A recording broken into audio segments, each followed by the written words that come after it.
Welcome to the Grace Channel. I am Grace. We are bravely creating with wild abandon that which sets our hearts on fire. And we are so blessed, so honored to have the most amazing guest today, Mike Gifford. And he has sent in the best 3 questions that I've ever had. So you're going to want to hear this amazing highlight.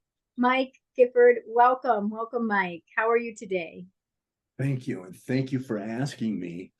And I got to say, I miss John's Place not being open. So I'm looking forward for us in Utah. I'm looking forward to us having that community space to go to too.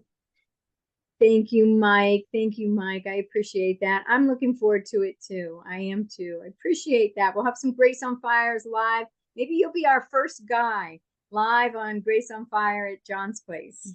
I'll be there. And I know you wanted to meet at John's place, but this is our next best thing until we can open. So we'll get there. It's meant to be. So I have your first question. I love your questions so much. What is the Say Yes Foundation and how did that come about?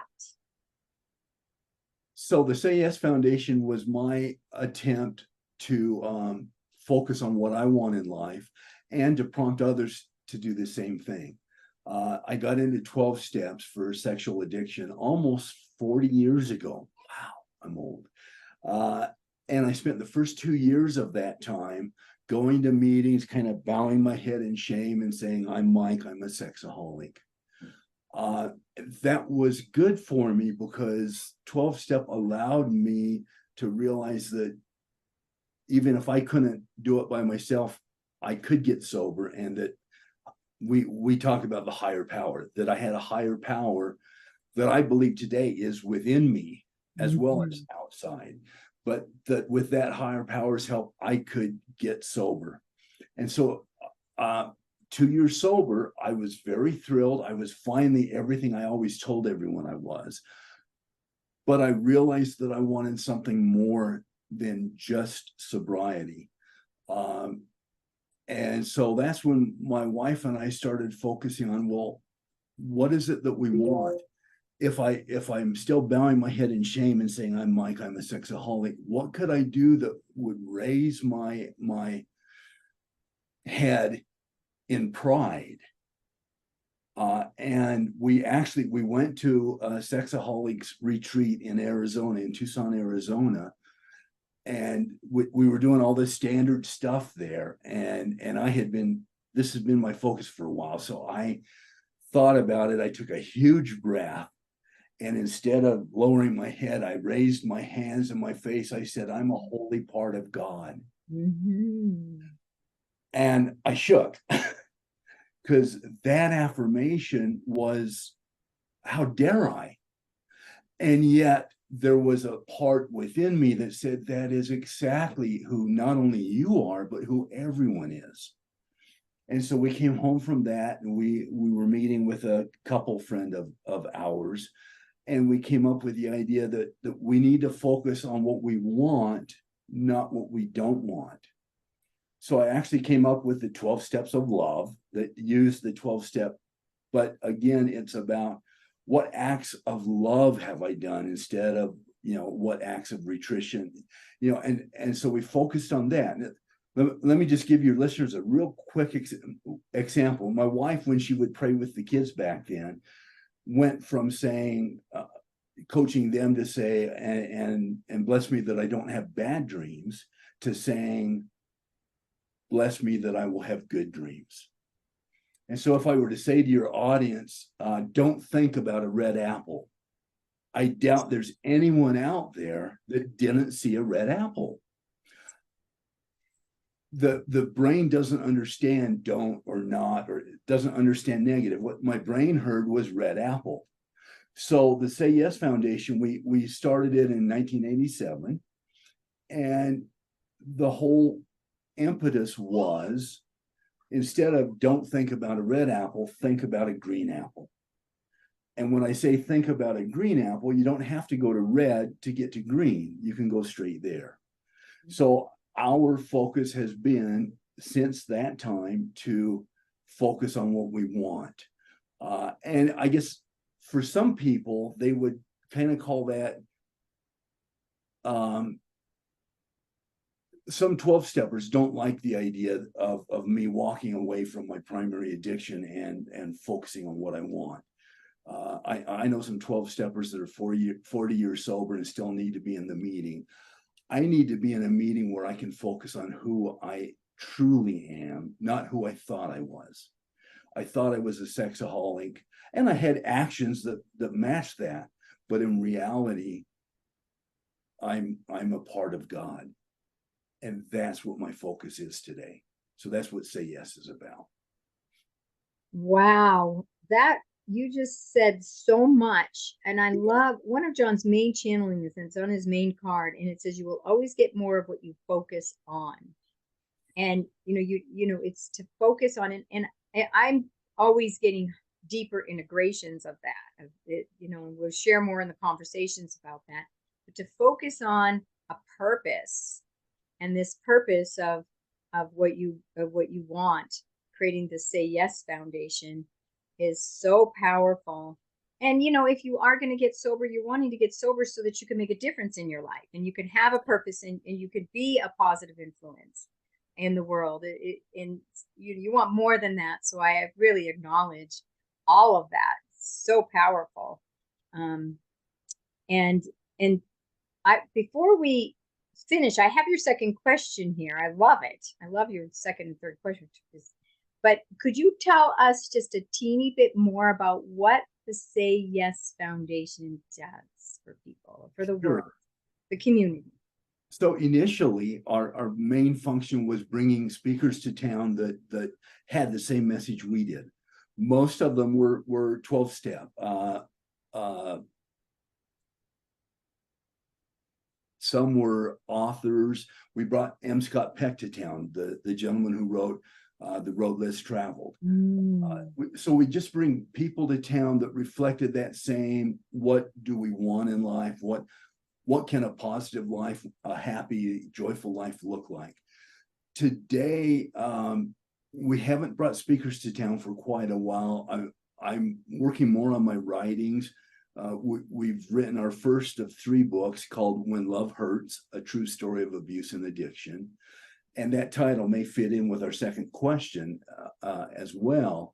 But so we're more focused on individual speaking wherever we're invited, like here, and writing and putting our writing out on social media.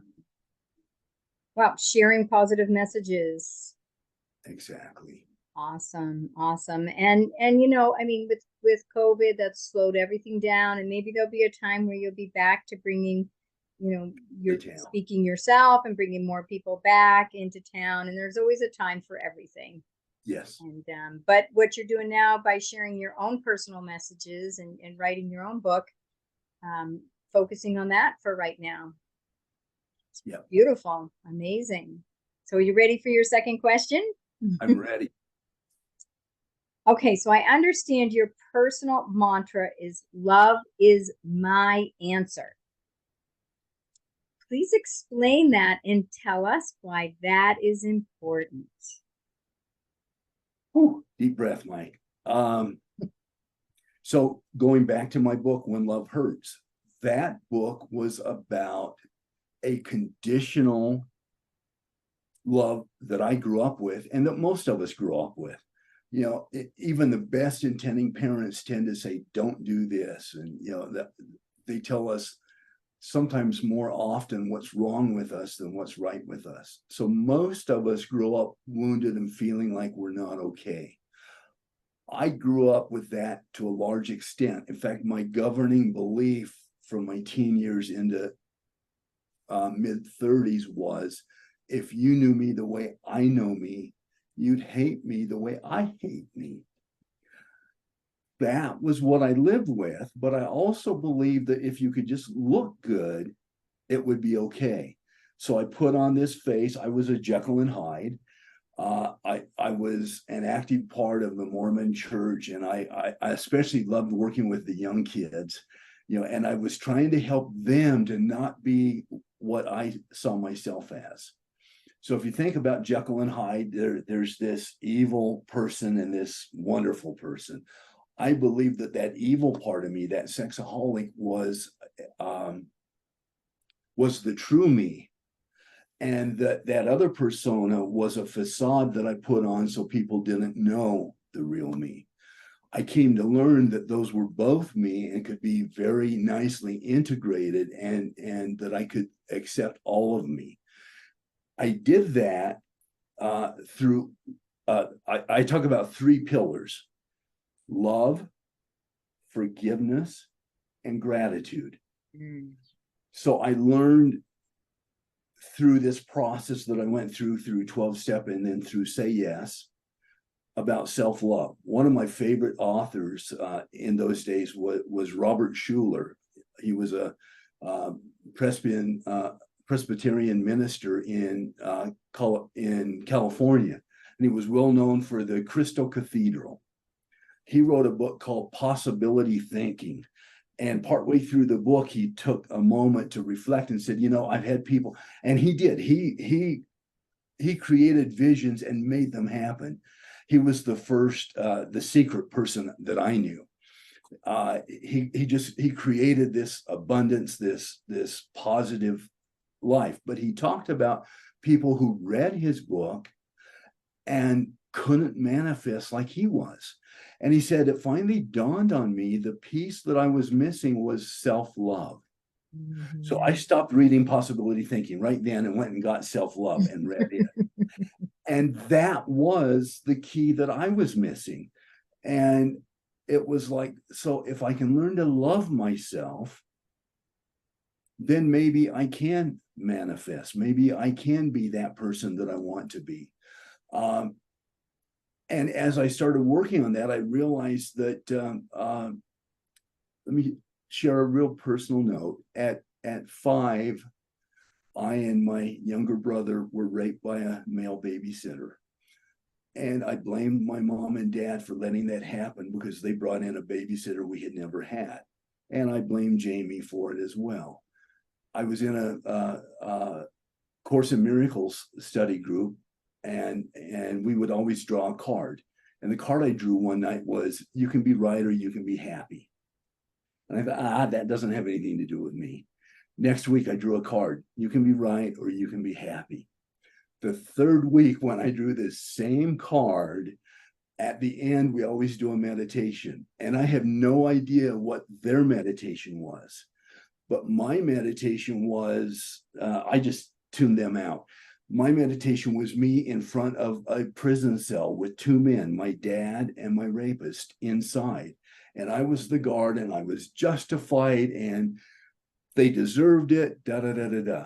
Well, I finally decided that I wanted to be happy. So I put the key in, turned the key, opened the door, and let them out. And in doing that, I realized that they weren't the ones that had been in prison. I was. And I then extended that to myself. And so I learned to love and forgive myself. And as I did that, then I didn't need all the judgment for me or for others.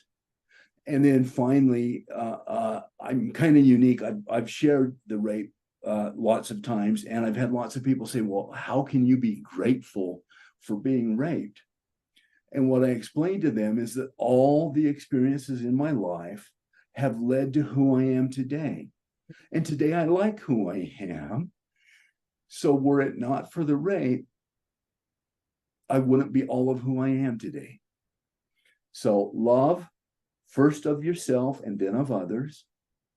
Forgiveness, again, first myself, then others. And then gratitude for all that we have. And the more I'm grateful for what I have, the more that opens up. Wow. Absolutely beautiful, Mike. Absolutely beautiful. Love, forgiveness, gratitude, and especially for ourselves. And that is the key. That is the foundation. That's where it all begins. Yeah. And, the whole, like you had said, I mean, at different forms, different degrees, childhood, we all have our traumas and we all have our stories. And I know for me, I thought I was the only one. Exactly.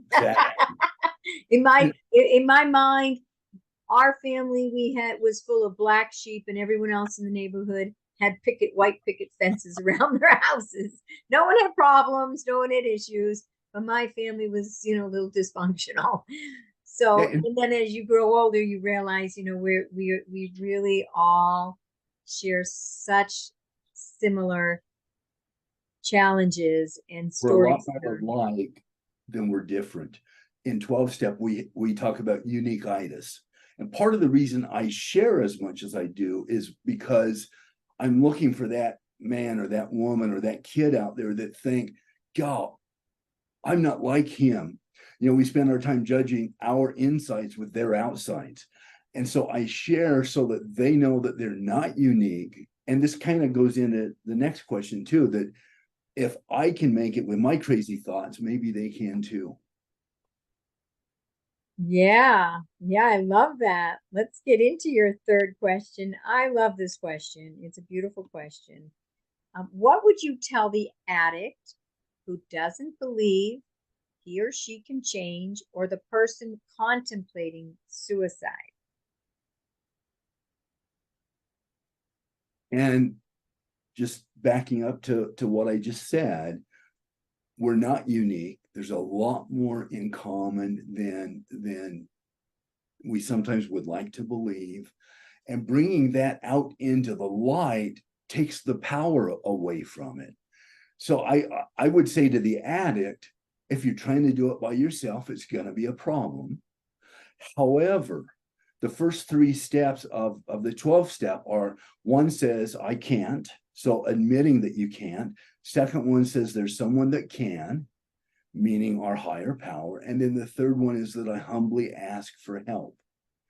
Taking those steps, I defy anyone to not be able to overcome what they consider to be the darkness in their soul. Now, in terms of suicide, I think more so. One of my big, obviously, I speak to 12-step people, but one of my other big groups is the LGBTQ community, especially here in Utah, because we have such a high suicide rate among our teens. And it's not fair to them. They need to know that they're okay just the way they are, that it's okay to be gay. It's okay to be different.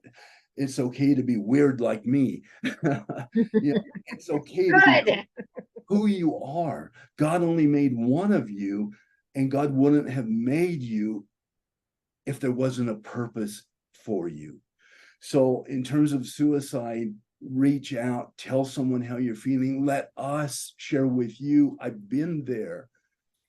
And I'm so glad I'm alive. I'm so glad that I have my daughters and my grandkids and my friends. And there is hope.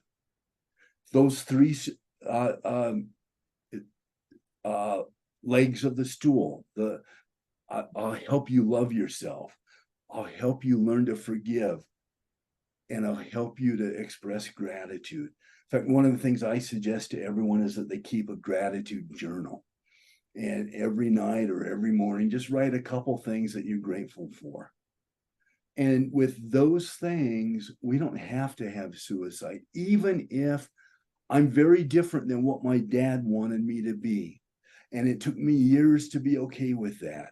I thought the only way I could please my dad was to become an apostle in the Mormon church. I'll never be that or even close to that. But I'm okay with who I am. And I know that God loves me. And the more authentic I become, the more I love myself. That's so beautiful. Yeah. And to empower the youth, empowering the youth, empowering the youth. And that's what you're doing, Mike, with connecting with them and sharing with them that they are okay. Don't need to fit into any particular mold. Where is good.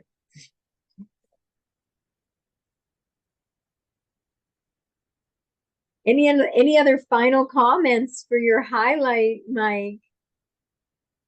Wow, you've brought a lot out of me. Yes, there is one other thing I would say. I was talking to someone about the need to accept ourselves as we are, and yet and the contrast between that and becoming who we want to be. So if I affirm that I'm okay, then some people will carry that to, okay, I don't have to change then. And yet, Neil Donald Walsh, the author of Conversation with God, talks about the only reason to do anything is because it's a reflection of who I am. And if I see myself as different than I am today, I'm working right now on releasing weight, because I don't see myself as this 320-pound man. I see myself as closer to 250 pounds, and I don't have to be afraid to let people in anymore. So I don't need that weight as a protection. So I'm working on that. So in Portuguese, there's two verbs for be. There's the verb to be, which is ser, and then the verb to be with, which is estar. And the point to that is, in Portuguese, when we're talking about I am a man, unless I go through surgery, that's going to be a ser. I am a man. But if I'm heavy, I'm not a heavy man. I'm a man with weight that I'm releasing. And that's transitory. That's not permanent. So that just, if you want a balance between, you affirm that I'm okay as I am, and I affirm that there's some things I'm with that maybe don't serve me anymore. So I'm releasing those. And those are my to be with. Instead, I use I am a lot. I see that as very powerful. In fact, I got my wife to quit saying I am sorry. And instead, I apologize, or I didn't do that the best way I would have liked to. I apologize. Instead of I am sorry, because we are not sorry people. Right.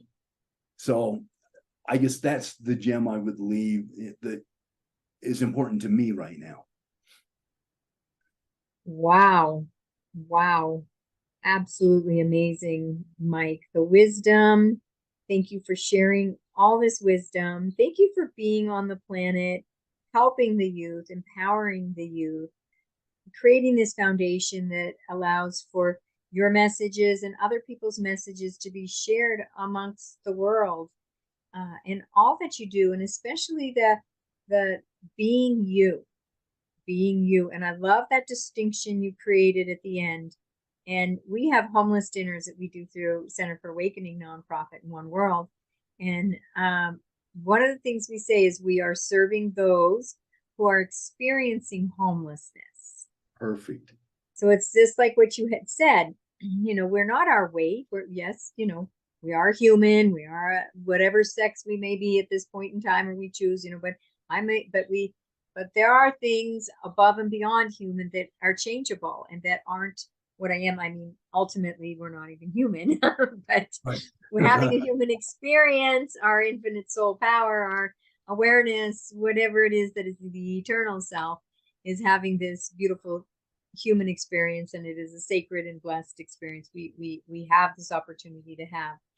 But all that wisdom and all the empowerment that you're doing around the world, and especially with the youth, I just acknowledge you for that, Mike. Thank you so much for your service to humanity and all that you are doing. Thank you. Thank you for being on the show, and we're going to move on to our conversations. Yes, our conversations. So welcome to the Grace Channel. I am Grace. I am with Mike Gifford, and we are going to have a Grace on Fire conversation. We just finished our highlight. If you have not watched that, please go and watch that.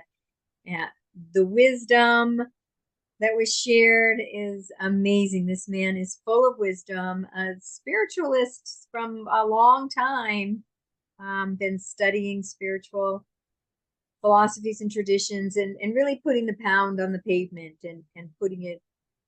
I love people that are spiritual and they're really putting the the pedal to the metal, the rubber to the road, that kind of stuff. They're out really sharing their love. And one of his questions was about love. And so we're going to start our conversation. And I want to, on our conversation, there was a few things. It's just so much juice, so many good things. One thing I want to comment that I wanted to say, at one point you said, I'm not going to identify with any labels I've given myself. I am a child of God. I am a, being of the creator source. And then at first the first thought was like, how dare I say that? And I say, how dare you not? Totally. How dare you not?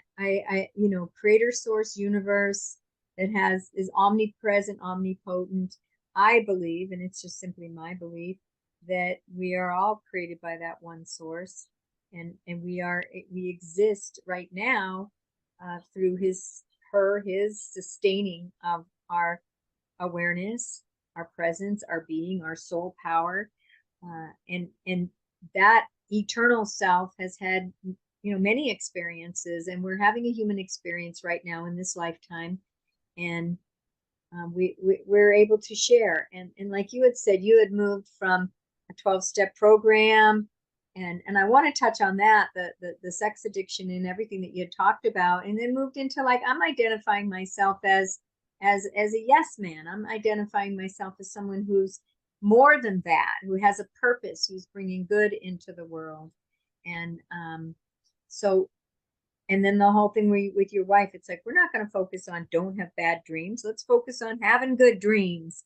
And that's one of John's major themes in his channeling. So it's like, we're all connected to this source of information, higher information, and it comes through everybody a little different. We're all channels in some sense, channeling this wisdom from our souls and our guides and our angels. And it's coming in, and it's good that it comes in different forms.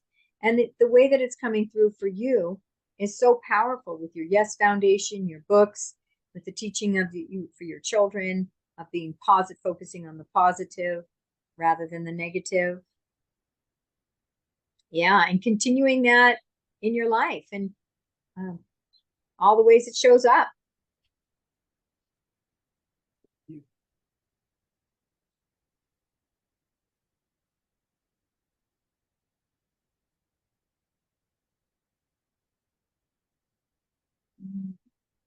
And what are some of the ways it's showing up for you, Mike Gifford? It shows up in big ways to little ways. I mean, the happiness. I go to the store, and my wife and kids give me a hard time because I make friends everywhere. That's a good way to show up. And this is part of my weirdness. I don't know if your people can see this or not, but I just got my nails done today. and so now that I'm retired, I do my nails and I flaunt them. And my ring fingers are always rainbows for pride, and I have yin and yang on them now for again that we are all. So I look at that dark as my dark, the light as my light, and integrating the all. I didn't share with you, my second book is called When Love Heals. And so it's about true love, unconditional love, and how loving yourself and loving others heals and makes us more, doesn't make us more of who we are. We are who we are, but it helps us to see ourselves as more of who was created. And then the third book is All There Is Love. And that's what life has come to today, is that I try real hard to do everything that I do with love. And I sometimes get upset, and I try, and what's cool is I, quicker than ever before, I let go of the anger and say, okay, what would Christ do? Or what would Buddha do? Or, what would love do? And so that's a primary focus today. And it makes me feel good, and I got to tell you, there's nothing more fun than spending time with we have 6 daughters, all girls, and we have 11 grandkids. And there's nothing that gives me more pleasure than being with all of them. And I don't even have to do anything, just to sit and watch what they're creating. Wow, that's bliss for me. I agree. I agree. Beautiful, beautiful, beautiful. And you are love. I mean, you can see and you can feel the emanation of love. And it's my belief, and it's just my belief. It's not the truth I'm saying, but I believe our purpose here is to extend love and love and connection. And that's the categorical imperative. Everything is subsidiary to that. And if we're not extending love and loving connection, we know no matter what it is we're doing, we're helping make dinner or raking the leaves or just talking with someone or helping, whatever it is at work, at home, on the street, on the bus. For me, I'm always, even if it's invisible, like there was a truck that came by today and it had the cows in it, and we all know where they're going, and I'm sending them love, and I'm sending them love, and sending them love, and I'm sending them love. And I'm not against, I'm not, I'm pretty much a vegetarian, but it's not because I don't eat meat. It's just I just don't buy it very much. Right. But when I go to places, I go to someone's house or something I love, or a cookout, I love a cheeseburger or something. But for me, it's not that the meat. One of the things that I think that we could improve on in our world is humanely slaughtering them, allowing them to have a very happy life out on the field. And I don't like it when they're all inside and they might just have a little brush to put on their back for 5 minutes or something. That I'm not going to buy that cheese. But if there's a farm that's milking or letting them graze out on the field, living, and then if they are, to be slaughtered eventually or whatever you're using them for, then to do it in a way that's really humane and doesn't bring fear into the animal. I'm very advocate for humane. See, I love it. Your example of sending love to those steer fits perfectly. It's not just about loving each other, it's about loving everything. And I forget his name, but the Japanese scientist who did the study of water. Something about that today. The difference between water that's loved and kind things said to it, and water that's yelled at. That's not. I guess it's wooey wooey, but it's real wooey wooey. I mean, there's pictures, you can't deny it. And so I think our role is to love it, all that is here, and have gratitude for it. Absolutely. And those 3 pillars of yours, the love and the forgiveness and the gratitude, which are my practices as well. Peace, I move peace and freedom into there too. But this, when you think about the human body, and what are we, 79% water or whatever we are, and so when we are when we are extending love, and when we're being love for ourselves first, love for others, and just being in that state of love, whether we're just even alone in meditation, that's affecting the water in our body. And when you look at those pictures of the water when it's been loved, and they're so beautiful and crystalline, and then the water that's with has hate and it's ugly, and I was just filling up water. That's why I was a little bit late, or I was at 1 minute to that late. We were talking about that because I have hearts on the outside of my bottle, and I was explaining that same thing as I put that the love and the peace energy, hearts and peace, so that when they are filled up, that why not, right?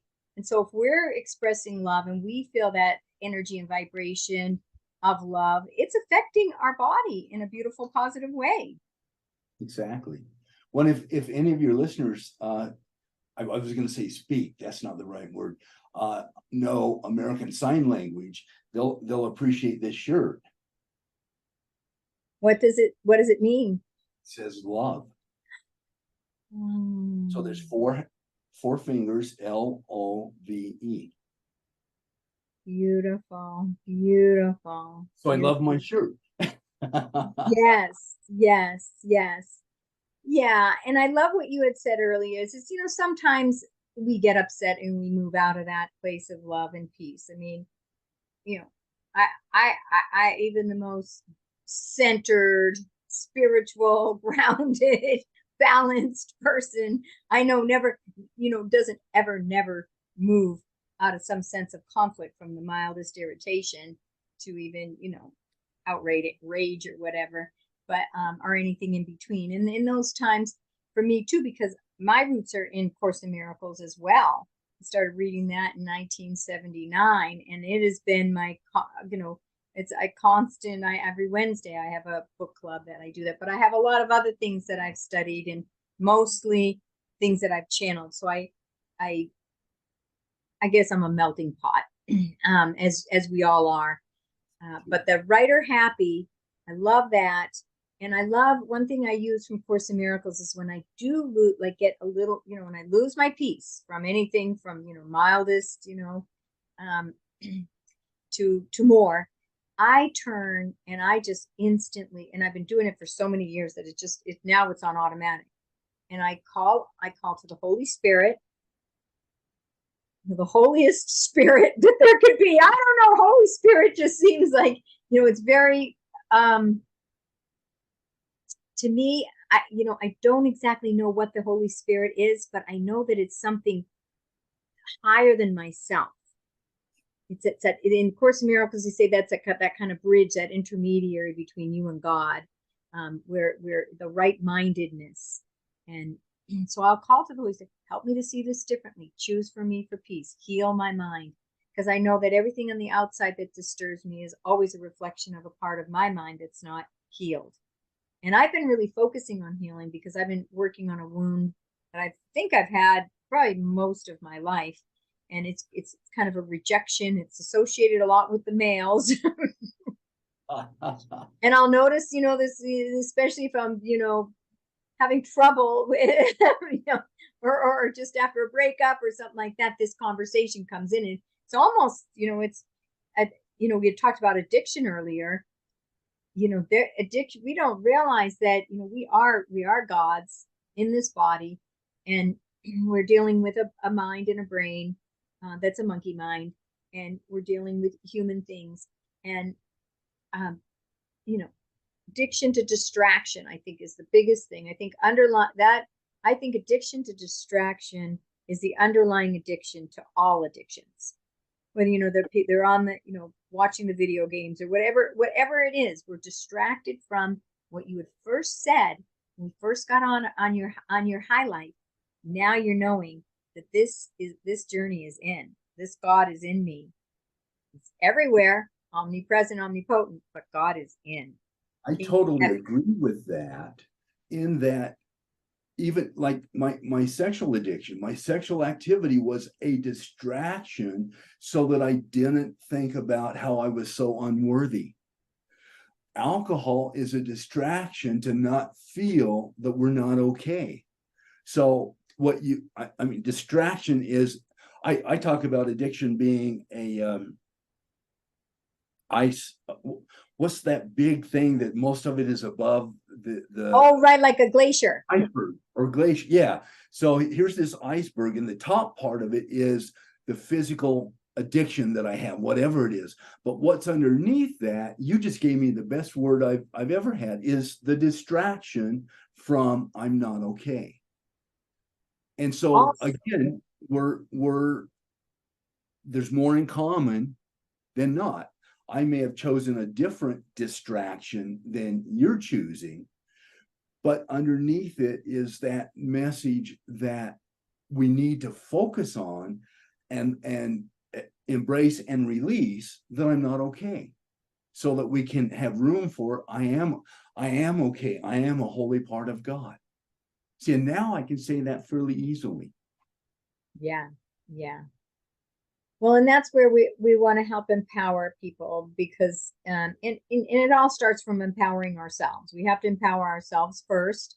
And that is, I believe, an ongoing flowering. Awakening is an awakening, an opening, an ongoing flowering, a growing up, all of that. It's ongoing. I mean, we don't end. And our empowerment and our self-love continues to grow and evolve on its own journey.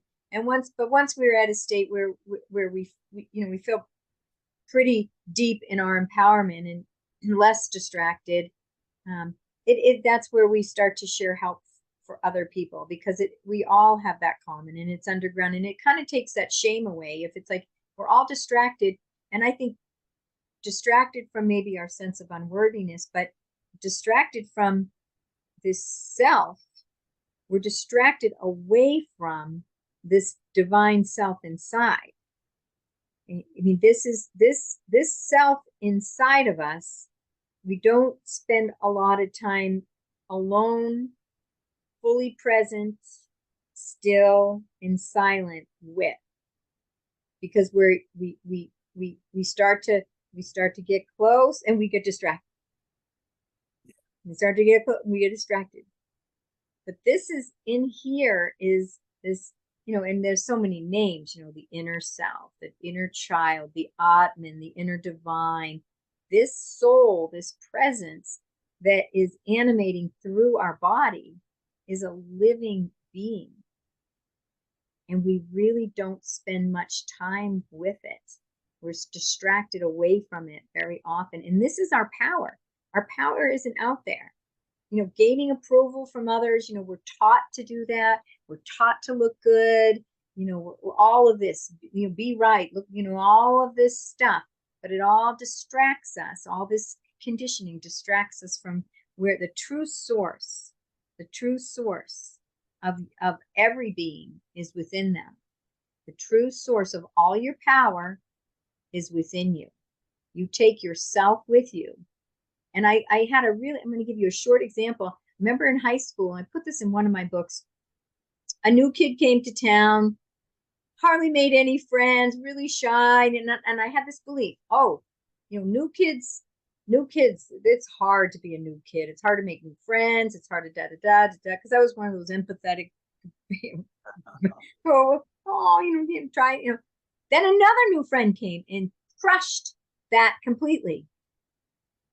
She just became the most popular kid in school within 2 weeks and was in all the clubs and had a bazillion friends. So they both brought their vortex of their self. And I remember talking to both of them, and they both were like, yeah, in their other school, the same.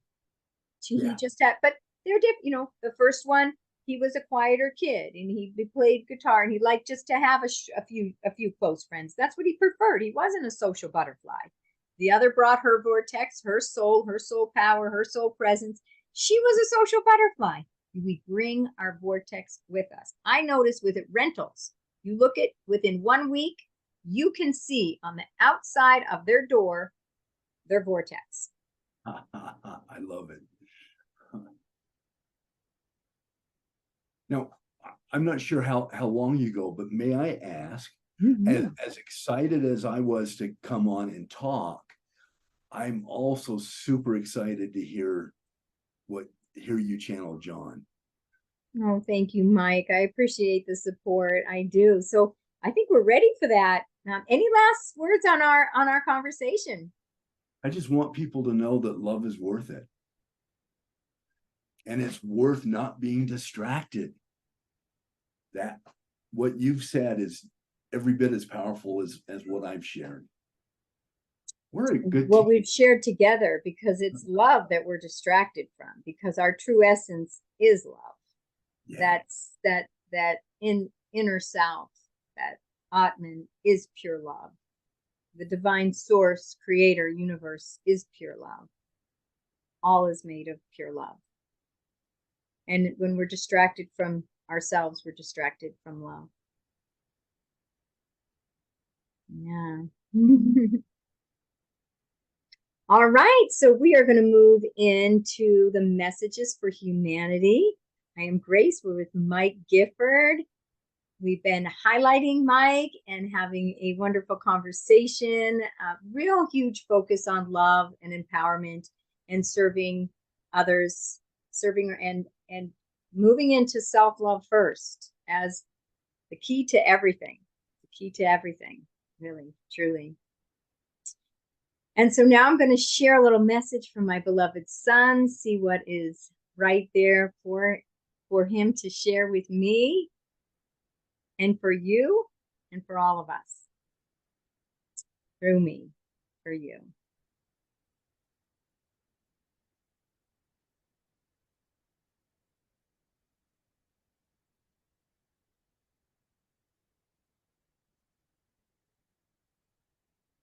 Love is the only force, the only source in the universe. It has no opposite. And that is very important to know.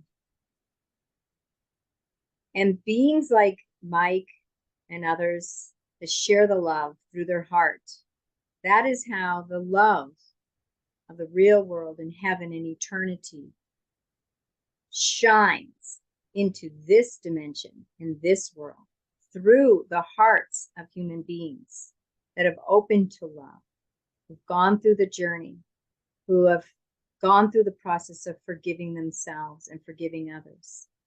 And they shine bright. They are the sunshine.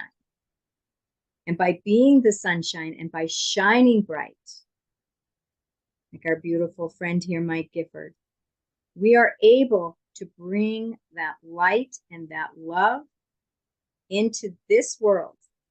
And lightness dispels the darkness. And as there is no opposite to love, there's no force, no source other than love. We can shut down from love. We can shut our hearts down from love. And dark things can appear. Dark forms, fear, anger, dark actions. And they're all a symptom of lack of love. Fear is a symptom of lack of love. So they say that love is truly the answer, and yes, love is the answer. However, we need to open our hearts to allow that love to shine through. And that love shines through pure. It doesn't judge. It's unconditional. It shines upon the children, the adults, the homeless, even the people that annoy us. It shines bright on all, like the sunshine. Shines on all backyards, whether they have weeds or bluegrass, green grass, flowers. Shines down on you, shines down on me. Divine love shines infinitely down upon every being and every heart. Everyone, regardless of what they have ever done, what they have ever thought of, what they have ever not done. The same infinite immersion of love is shining into you and into your heart. Yet you need to open your heart and allow that love in and allow that love to shine forth into your life, to the people around you, to the people close and to the people far away, to the circumstances, the plants, the animals, the beings, the bugs, all of it, all life, everywhere. Love truly is the answer, as Mike Gifford has been so wise to share with us. Opening up our hearts more and more so that we can shine brighter and brighter, allow our vibration to raise higher and higher, and all the circumstances in our life align vibrationally. We can talk and affirm all we want, but until we've truly allowed that high vibration of love to surge forth through our hearts, extending forth to everyone in all life, that's when the vibrational shift happens. That's when you become a mentor. That's when you become a teacher without even having to teach anything in particular. That's when life begins. Thank you for listening to this message from John. Messages for Humanity, channeling John the Beloved. This Thank you, Mike Gifford. Do you have any comments on the channeling? I love it. Wow. Inspired by you. Thank you. We are all channeling. We're all channeling messages. We're all connected to all levels. John tells me all the time, there is really no veil.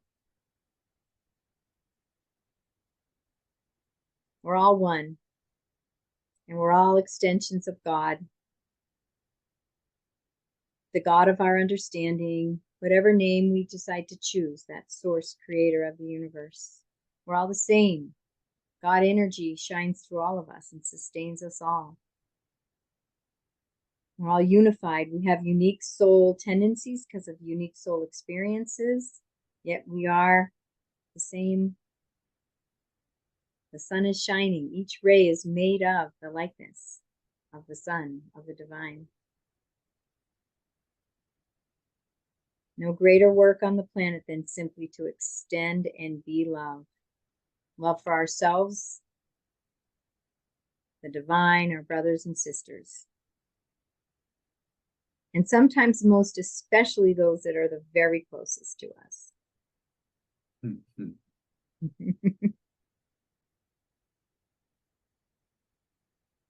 Well, what an honor to have you, Mike. Thank you. It was an honor to be here.